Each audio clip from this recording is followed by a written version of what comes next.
I think it took me into my 20s to realize what our students get to learn, at a very young age, which is if you want to do something, you have to do it. Hi, welcome to another episode of Learning by Living, the podcast about people who learn outside of conventional school. Our guest today, Matt Gioia, is a staff member at the Hudson Valley Sudbury School, but he has experienced both sides of the educational coin. You see, before joining the staff at Hudson Valley, Matt was a teacher in a conventional middle school.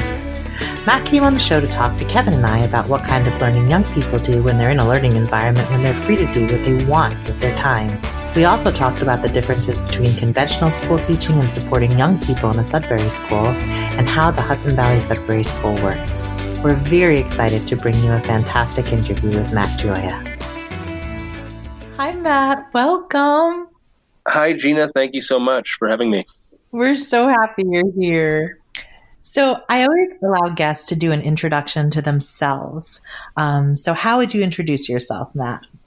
I'm Matthew Gioia. I work at the Hudson Valley Sudbury School in Kingston, New York, and I'm also a parent of a student here, and I'm very interested in self-directed education, and the longer that I spend in it, the more intriguing I find it, and mysterious and exciting and fulfilling, and always happy to talk about it. So I'm happy to be with you today.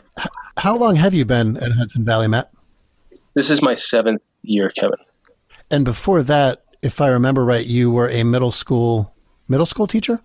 Yeah, that's right. In 2010, I joined this program called the Mississippi Teacher Corps, which is very similar to Teach for America, but run by the state of Mississippi.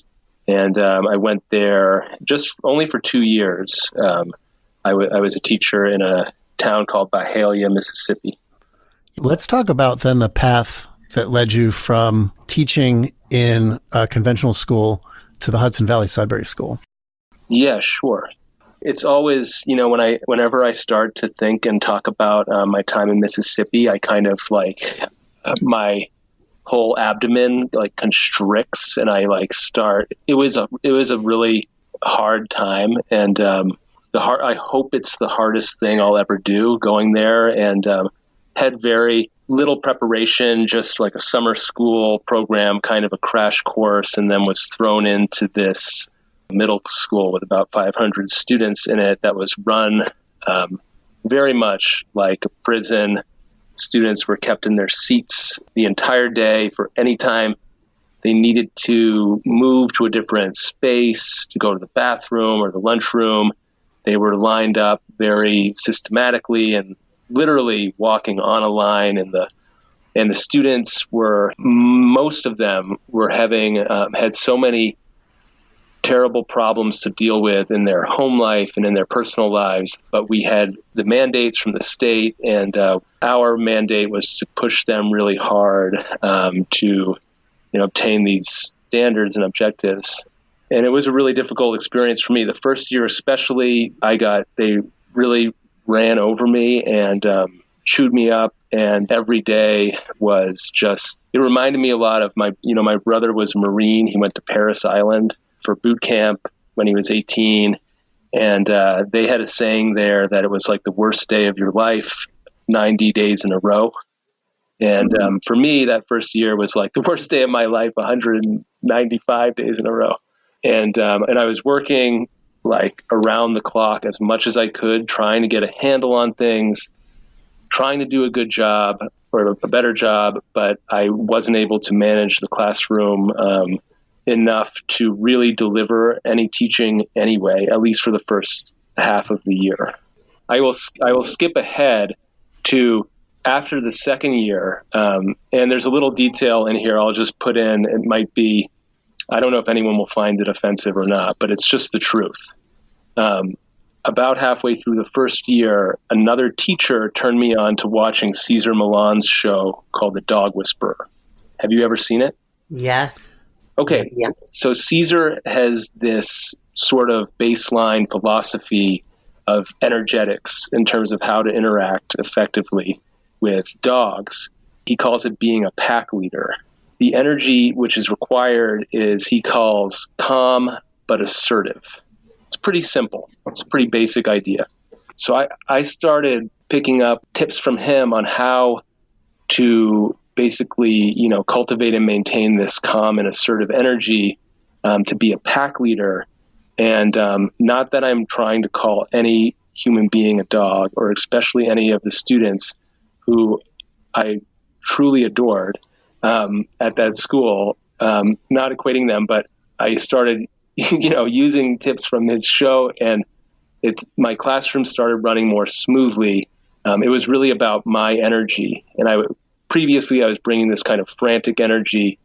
I would get frustrated. I would get angry, and that was the end of things when that happened. So that was kind of the beginning of my path to conventional success. By the end of the second year, by the end of the first year, things were much better.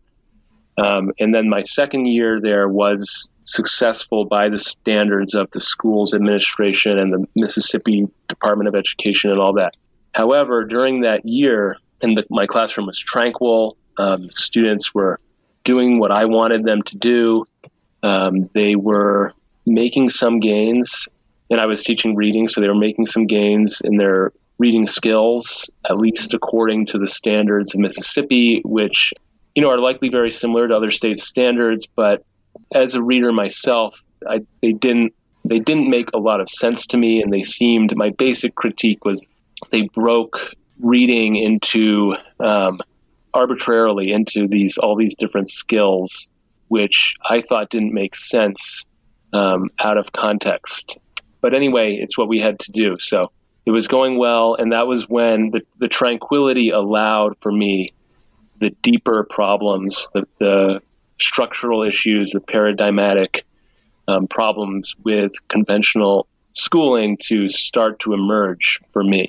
And so I'd be sitting there in my classroom, and everybody was hard at work on this assignment or whatever, or I'd be helping somebody to figure something out. And this feeling of dread started growing inside me. And I just felt like something was really wrong. And, even though people were following I would even say, because once people started following my lead and following my direction, that made me feel really uneasy. And I didn't know, I wasn't sure why that was. And the principal was patting me on the back and saying, good job, but I didn't feel good. And I didn't like exercising this power, which I had cultivated to get these kids to do stuff, and to refrain from doing things they wanted, like moving their body or speaking, for crying out loud. That was a rule in my classroom. You couldn't speak without raising your hand. And that was a standard rule in the school, but it was a rule in my classroom too. And so I, after a semester of that, I figured I'd start looking into it a little bit. I figured, other people must have noticed these problems and had these feelings themselves, and there must be, a whole body of work about it. And I was talking to the librarian at the middle school one day, had also done the same program and was also a cultural outsider. And she mentioned Sudbury Valley School to me. And I looked it up that night and started reading some of Danny Greenberg and Mimsy Stovsky's articles that they have on their website. I got a couple books. I bought a couple of John Taylor Gatto's books, who I just found to be such a compelling and powerful voice. And that was kind of it for me. I figured this is what I want to do. I had been hoping to stay a third year in Mississippi, but having been exposed to that material and gotten really excited about it, we decided to leave. That's a brave choice. This gets personal for me because I do teach within residency programs, and I know exactly the type of classroom and what you're talking about. And it's amazing what a period of time and space will do, right? It seems like you gave yourself that time and space also to really research and figure out things. So I was with my wife. She was with me in Mississippi with Anna, and we went first we went home to my family's home, which is in the Boston metro area. And we went there to figure out what we were going to do next. And she was also pregnant at the time, so we were going to have our baby there. So I was just going straight for Sudbury Valley School. I wasn't even aware there were other Sudbury schools at the time. I just wanted to go straight to the source.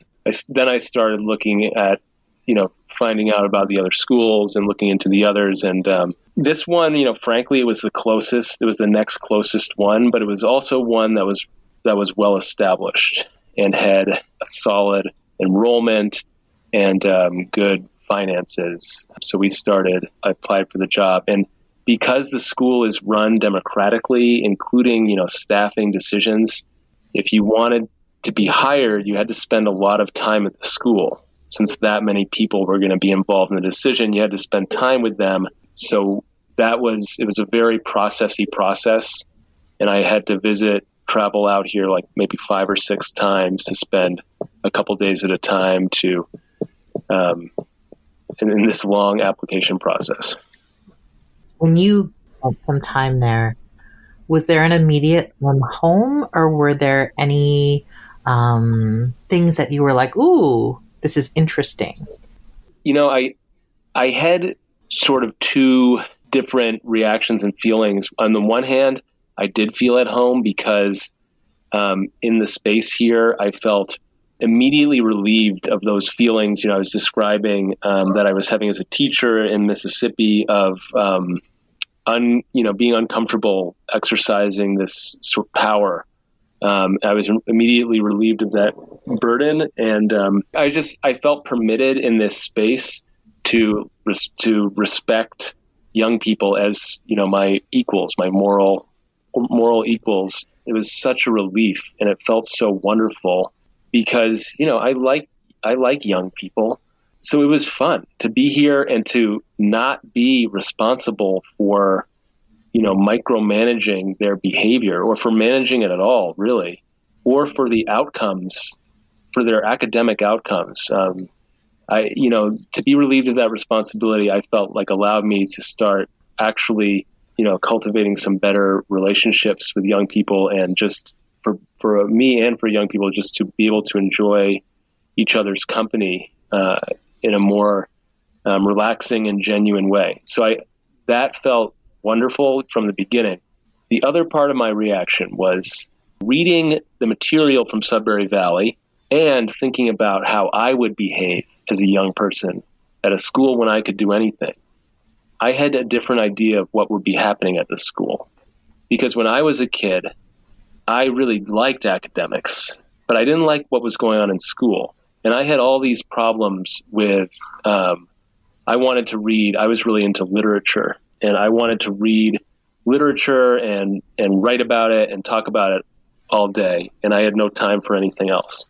So I had problems with, skipping classes and getting bad grades. But what I wanted to be doing was that, among other things too, of course. But I had other interests, like things I wanted to be engaged in. I remember coming to the school, most of what I saw and most of what I still see, although I know a lot more about it now, is what looks like just informal hanging out. And I was a little surprised. It says more about me, I think, than about the school or about the young people here. But I was a little surprised and a little taken aback and a little disappointed. I was like, why aren't you guys like doing like more interesting and exciting stuff? It's a common reaction for adults before they get it, before they really know and understand and see, have a full experience and see all the things that are actually going on. So I wasn't really sure at first, Gina. I felt great to be here, but I was also kind of concerned, frankly. Well, I think with parents and adults, just generally, just overall, we get so used to the school model of learning that if you're not sitting at a desk reading a textbook, it's a deliberate academic focus, that you're not learning things. And one of the things I was going to ask you was, if you look at the literature of in unschooling circles and Sudbury Valley circles, it is obvious that kids do learn a lot of stuff, but most of the activity, like you said, looks like just hanging out. So as best you can tell, where does that and how does that learning occur? Because it's not visible if you're looking for someone sitting at a desk, reading a textbook. So where and how does learning actually occur at a place like Hudson Valley? Yeah, that's a really good question. And it also makes me think of the question that you had asked me a couple of days ago to prepare for in terms of like what everything that I'm seeing going on this particular week. Yeah. Which I could also talk about. Just to prepare listeners, before we did this recording, I did ask Matt to pay attention to what he sees going on in the week before the recording, just so we could talk about what are the kind of things that if we were to walk into to Hudson Valley Sudbury School, what would we see people doing there? So yeah, that would be a good time to bring that up. Yeah, so I'll tell you, I'll read this list I made and talk about it, and I can also answer your question, I think, a little bit easier after I do that. So I kind of split things into, it looks like I've got 3 categories here. So I have categories I call them casual, organized, or formal, and then governance, related to the governance of the school. And I was just making notes whenever I saw, this is by no means, whenever I thought of it, this is by no means a comprehensive list of everything that happened here during the week. But the first one I have under casual is hanging out.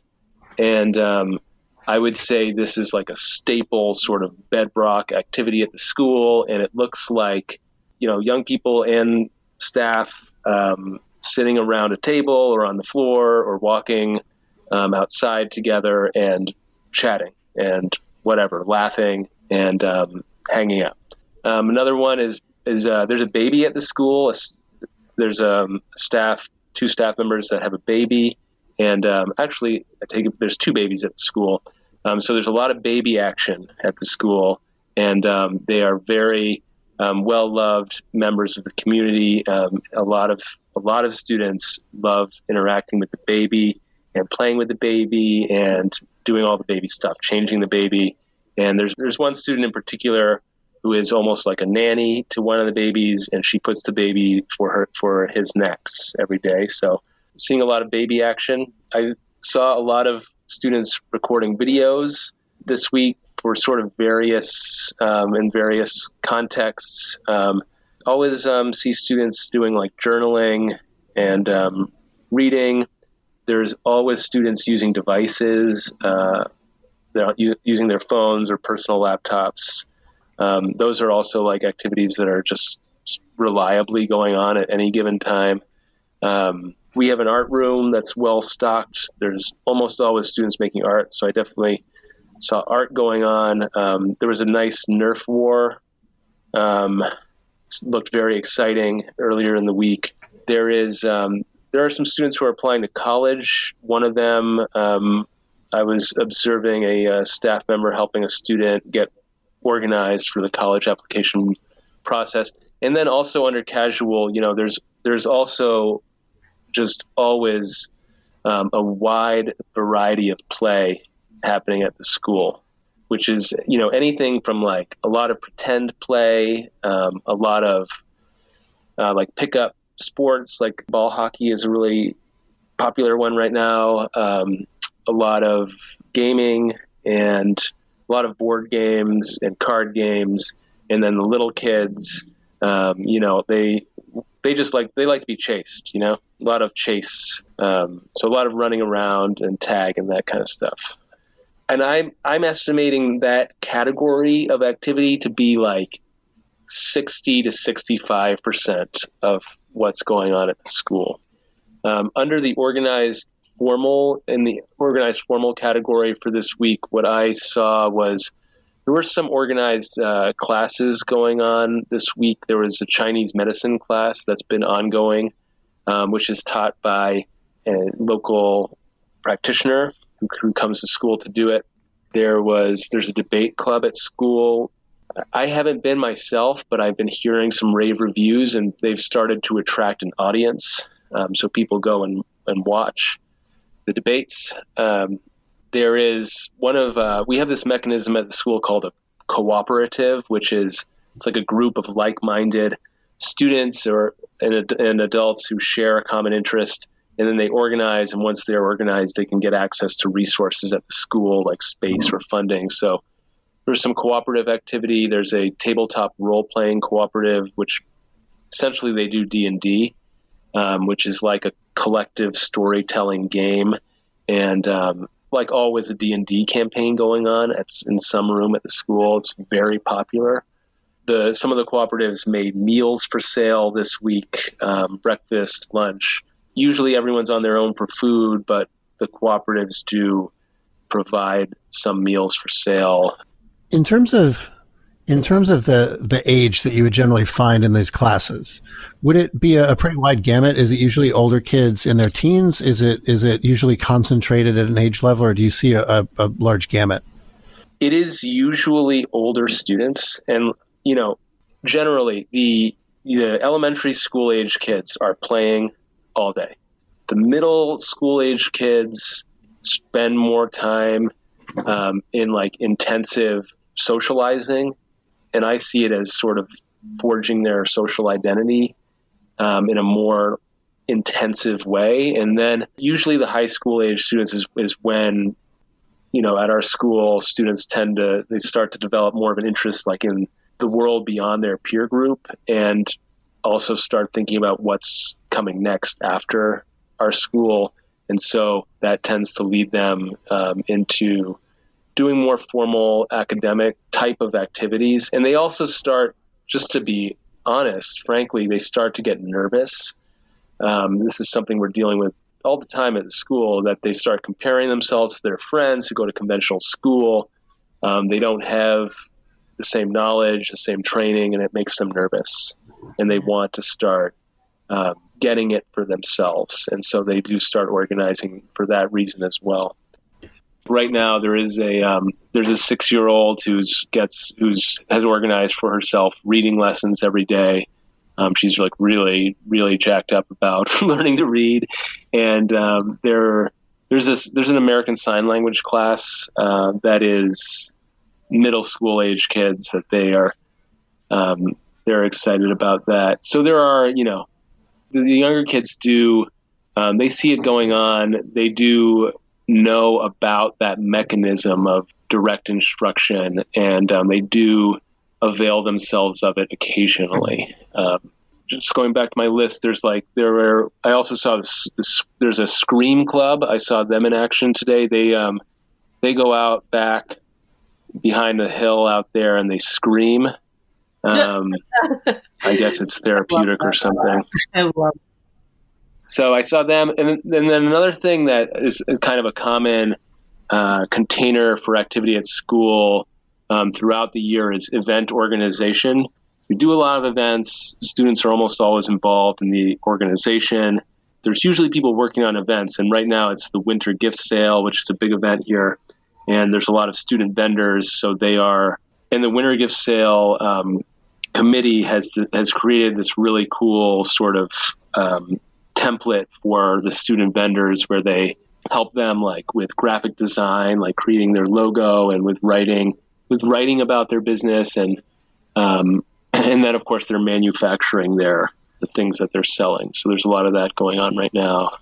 And then there's also something that I really love about our school, and I think about Sudbury schools in general, and maybe more broadly, I don't know, like democratic schools, is the governance of the school.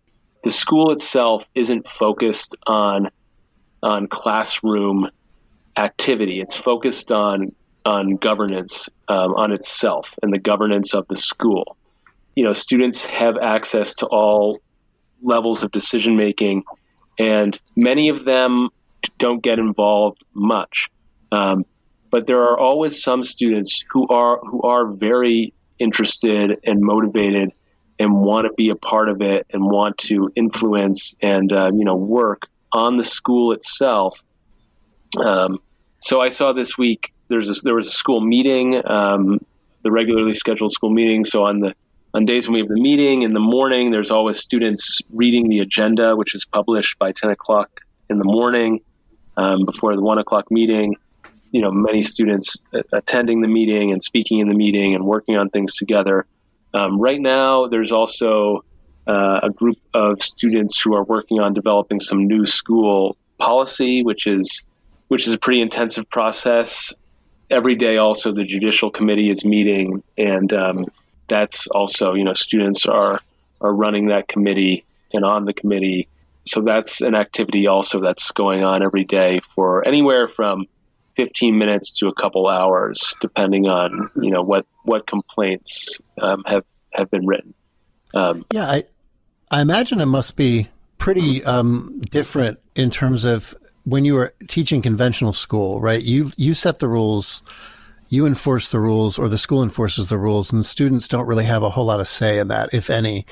Whereas at Hudson Valley, just like I think most or all Sudbury schools, the rules are kind of democratically created and they're enforced democratically. So I assume that there's a pretty big difference in feeling between those two environments.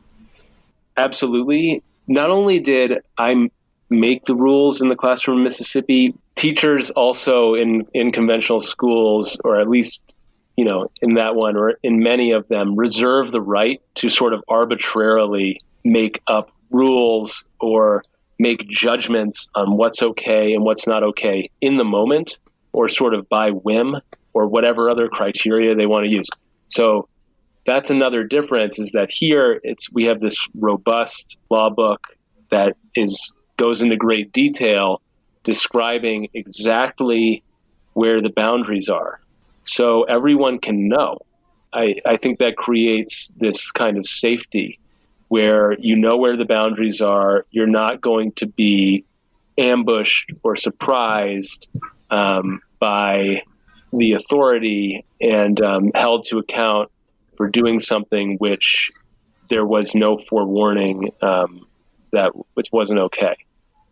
Yeah, I think for those who are unfamiliar with basic Sudbury democratic structures, can you talk us through the change in judicial processes that has happened at Hudson Valley Sudbury School? Yeah, sure.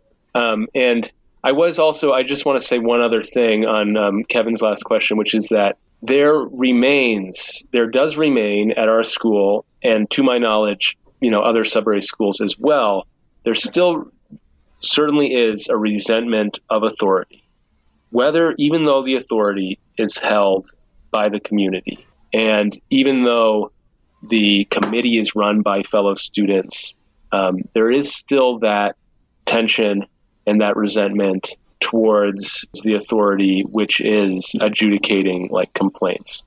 That all is still here. It's all still going on, and it's all still an important factor in how things are working out at the school. It hasn't solved those issues entirely, but I think it has mitigated them. Gina, to answer your question about how the JC works, essentially the school meeting, which includes all students and staff, that's the central authority of the school. School meeting creates and oversees the law book and changes it. And there's about 125 laws, but nobody knows them all. You don't have to. You essentially just need to know the spirit of the law book, which I usually break it down into 3 rules, which is don't mess with anybody, don't mess with their stuff, and don't mess with the campus. And that's basically the spirit of it. Most of it, even though it's detailed, most of it is what you would guess is in there. And a lot of it is common sense stuff. Anytime a school meeting member thinks that they've witnessed or heard of a rule being broken, or even if they feel uncomfortable with something that's happened and think maybe a rule was broken, they can write a complaint. It's like who, what, where, when. They give that to the judicial committee. The judicial committee investigates. They write a report. They honor due process very carefully in that while they're going through that. And then based on their report, they make a determination if any school laws were broken. And if they were, then they charge the student or staff with having broken those laws. And then the student or staff gets to agree or disagree that they've broken it. If they disagree, they can have a trial. It's very rare. Maybe twice a month we have a trial. Usually somebody wants to argue some petty point or they think they've found a loophole, and the trials are kind of fun and theatrical, and they always draw a crowd, but they are rare. So usually, whoever's being charged agrees, and then in the old days, and at most Sudbury schools, the next phase is called sentencing. And so that's basically the JC will, based on, the content of the report and the charges, they will make a sentence, which hopefully fits the offense. So, it's easy if it's like something like littering, which is the most commonly broken law at our school. And then it's easy to make a sentence, right? Because you can say you have to sweep the floor, wipe the counters. It's trickier when somebody has said something nasty, right? It's harder to find a sentence that kind of fits that well.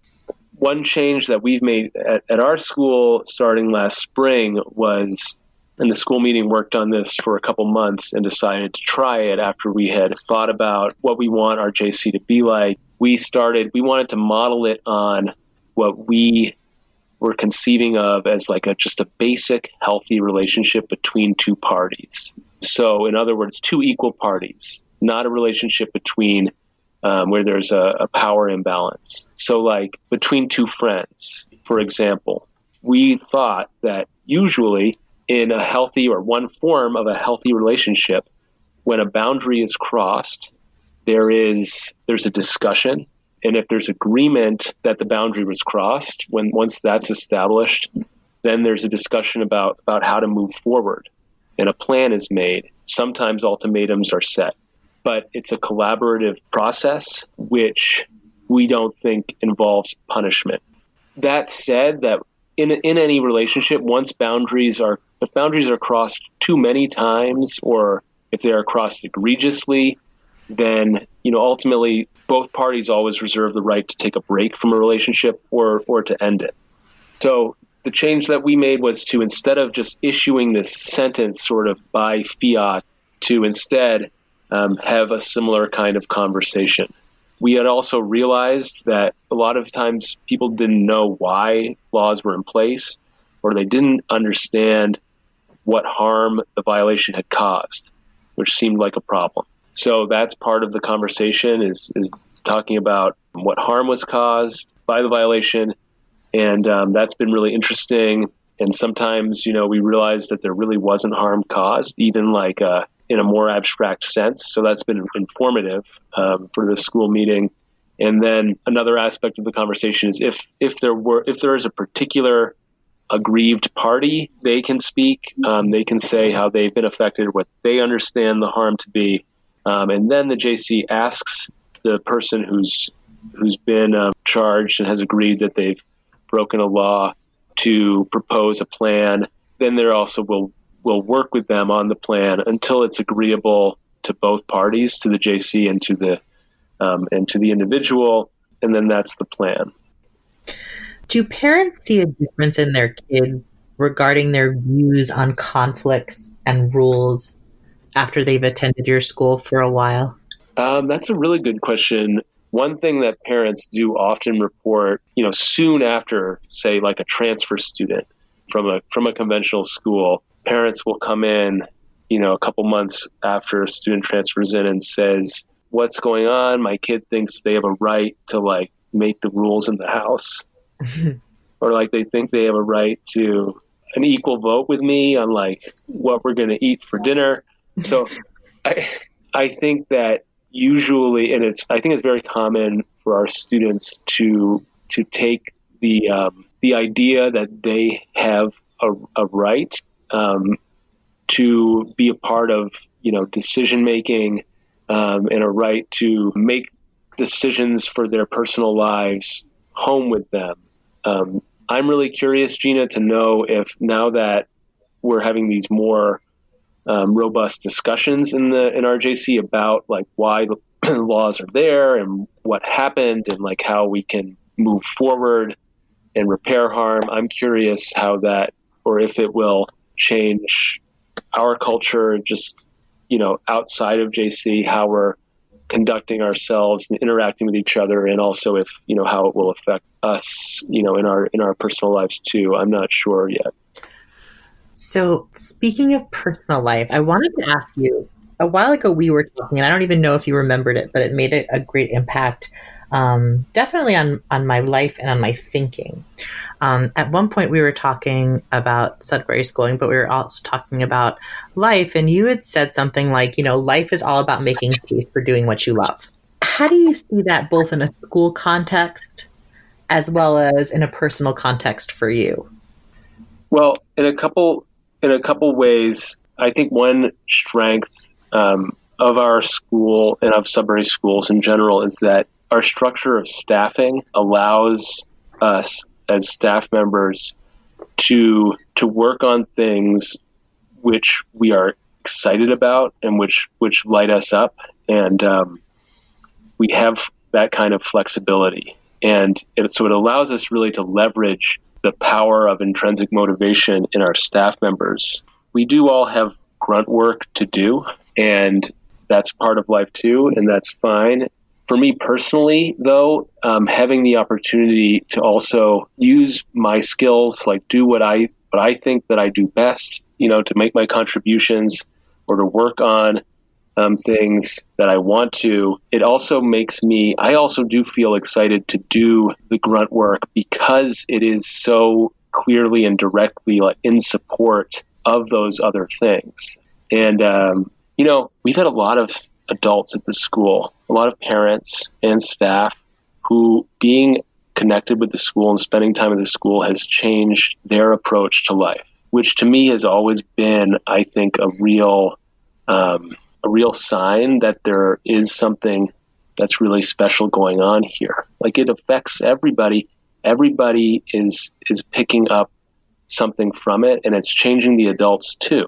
It's definitely has affected how I conduct myself in my own life. I think it took me into my 20s to realize what our students get to learn, at a very young age, which is if you want to do something, you have to do it. Like, you have to make it happen, and you have to keep after it. I want to go back a little bit to the learning piece in terms of what you see within Hudson Valley's walls. What types of things have you seen young people learn at Hudson Valley that a skeptic would be surprised that they would have learned without being forced? So how do they stumble across all of those school subjects that we would worry that, well, someone will never learn this unless they're kind of forced to within a conventional school? It's funny that you asked that question, Kevin, because I rely quite heavily when I'm describing this on an article that you wrote. Oh, very well. Do tell. No, it was you wrote this article. I don't recall what it was titled, but I'm guessing it's the ways of thinking, not school subjects. Is that the one? Right. That's right. So I often refer to that and describe how students absorb the basics, what are traditionally considered academic basics, reading, writing, and arithmetic. Here we consider them to actually be basic life skills. Not even in the academic category. Basic life skills for people living in the developed world. You really need them. That's why we consider them that way. And our students pick them up, like you said in that article, it said so well, as ways of thinking rather than as discrete objects of study. And they pick them up seamlessly, or as my Democratic schooling colleague Jim Rietmolder likes to say, which I really appreciate, it's fully integrated into their regular life. They absorb these ways of thinking and start to pick up on them. So here, many students will learn to think mathematically and begin to pick up on the basic math skills, interacting with our school store, which is a very popular aspect of the school. People love to be the cashier there. You have to be able to perform. You have to be able to think mathematically to do that. And you also have to be able to think mathematically to purchase items from the store. Also, cooking is extremely popular. So many kids love to cook and to bake, and especially, to bake goodies. Also, telling time is another one. So everybody picks up the basics, the way of thinking through those kinds of activities. Also through travel and through planning field trips is another one where people tend to pick up on a lot there. And then for reading, really the sky's the limit. You have to be able to read to pursue almost any activity beyond a certain, basic level. You have to be able to access text. And, in a lot of cases, it helps a lot to be able to share text, to be able to write and exchange messages. And so lots of students now are learning basic literacy because, a lot of them are learning because they want to use a device. They want to use a phone. They want to text their friends. They want to play video games with other people on the internet. They want to create social media. They want to do, they want to make TikTok videos and they want to make Instagram. And they need to be literate. They pick it up because they're in a text-rich environment, because they're curious, because they're driven. They have goals, even if it is to play video games at a certain level, which most adults would denigrate to some degree, or to make social media content, which again, I think, many adults would sort of sneer at. But even if they do want to sneer at it, it is still a vehicle that students here are using. They are becoming literate in the process. Again, it's in this seamless fashion where there is no thought of learning it in a lot of cases, or of studying it. It's just happening because they're, pursuing their interest. And it really is true, and it really does work. And everyone here really can read. And most of them don't know how they learned how to read because it happened in the way I described or something similar. Sometimes there are students who, for whatever reason, decide they want to jumpstart, or they want to study reading or math as a discrete object, and they make that happen for themselves too. And there are always students who are learning to read sort of the old-fashioned or more formal way. Those tend to be people who are really excited for some reason, they want to read. They want to read to themselves, they're excited to read books. So they're trying to get a leg up and make it happen faster or something like that. In terms of the math, I think most of the graduates of the school don't know, say, algebra, which is non-typical for students their age, right? But I don't know algebra. They know about as much math as I do. And I think I know enough. I can cook. I can figure what I need to. I'm not crippled by my lack of algebra. Well, I've heard a lot of reports from unschoolers and Sudbury graduates and folks that, we have gaps in our knowledge when we leave, of course, but so does everyone, of course, even in normal school. But the advantage that the unschoolers and Sudbury folks seem to have is that when they have those gaps, they're just very good at filling them. And I like to say it's a lot easier to fill that gap than it is to fill a gap where there's supposed to be confidence or enthusiasm or excitement or something like that. But you're totally right. And sometimes, students will decide that they need to be academically prepared to transfer to a high school, and it's to a conventional high school. And it's not uncommon for students to want to do that. And they have lots of good reasons for wanting it. And maybe sometimes they have bad reasons too. But a lot of times they want to play on a basketball team. There's a few guys who did that who left a few years ago. Sometimes students they just want that. It's like a movie to them, especially if they've been here a long time. They want to hear the lockers slamming shut in the hallway. Often they decide they're going to prepare themselves academically. And this gets to what you were just saying. Okay, those basketball players were a great example of this. Those guys had never done anything academic. They had been here since they were 5, and they were 13 or 14. And that year, they were especially worried, like most people usually are, about math, the sort of scary, abstract monster, which is math. And they, just in that year, they sat down with some textbooks. They got off the wall here. And there was one staff member here who met with them once a week, and they mastered algebra. So they caught up to where their so-called grade level, where their peers in the conventional school were, and they took the state exam. So that was their proof. And they all they all did really well on it. They all had very similar scores, and they were like in the high 80s. So they managed to, basically compress what would have been 9 years of in the classroom into 1 year, where it was also just like intermittent during that year, like maybe 3 times a week they were doing it. So that totally happens. And it's, and it's obvious, it's common sense that if you're motivated and there's something you're going after, you're going to organize your resources in such a way that you're going to learn much faster than if you're not interested, right? Yeah. And then also, Kevin, one thing I would add too is that a lot of times students, other times I can think of students transferred without preparing themselves at all. And every single report, and I'm not exaggerating, every report we've ever gotten back from a student who did that, they've said it was fine. The transition was fine. In many cases, they have succeeded academically right away, which is a little mysterious to me. Yeah, I don't really get it. In some cases, they have needed remediation. Another thing that is a real strength of our program, I think for students in terms of what they get out of it, is they can ask for help. Because at our school, if you need something or if you want something to happen, you have to ask. You have to. That's the requirement. A lot of students might take them a couple years to be able to do that. It's not easy, especially for some people, to take that initiative and to go and ask. But it's something that is a real strength, and that a lot of students, they can go and say, this is what I need you to help me, or I need you to help me to find the resource.